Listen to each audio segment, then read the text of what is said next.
অন্যান্য সকল জাতির ঈদগুলো, অনেক জাতির অধিকাংশ ঈদগুলো মূলত দৈহিক আনন্দ, হাসি তামাশা ফুর্তি খেলাধুলো, জৈবিক আনন্দ, এর সাথে আবার অনেক সময় অশ্লীলতা অন্যায় জড়িত থাকে।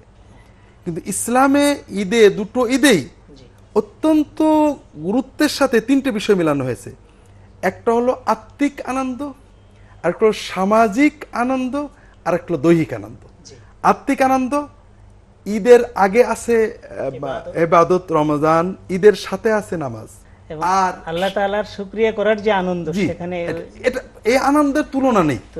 এর পাশাপাশি ঈদের অন্য সব আনন্দ আছে, আমরা হয়তো আলোচনা করব। ঈদের সময় নবীজি খেলতে বলেছেন, আনন্দ ইত্যাদি, হ্যাঁ ইনশাআল্লাহ। 2 নম্বর হলো, লক্ষ্য করেন দুটো ঈদের সাথেই সমাজ জড়িত। ঈদুল ফিতরে ফিতরা দিতে হবে যেন সমাজের প্রতিটি মানুষ মানে দরিদ্র বলে যেন ঈদের আনন্দ থেকে না হয়। আবার ঈদুল আজহাতে কুরবানি দিয়ে গোশত বন্টন করতে হবে।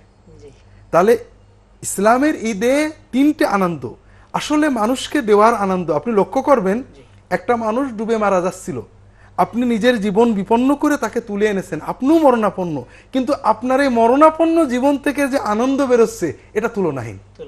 আপনি একজন মানুষ ক্ষুধার্ত গড়াগড়ি করছিল, আপনি নিজের খাবারটা তার সামনে তুলে দিয়ে হৃদয়ে যে আনন্দ পান, এটা একটা অতুলনীয় আনন্দ,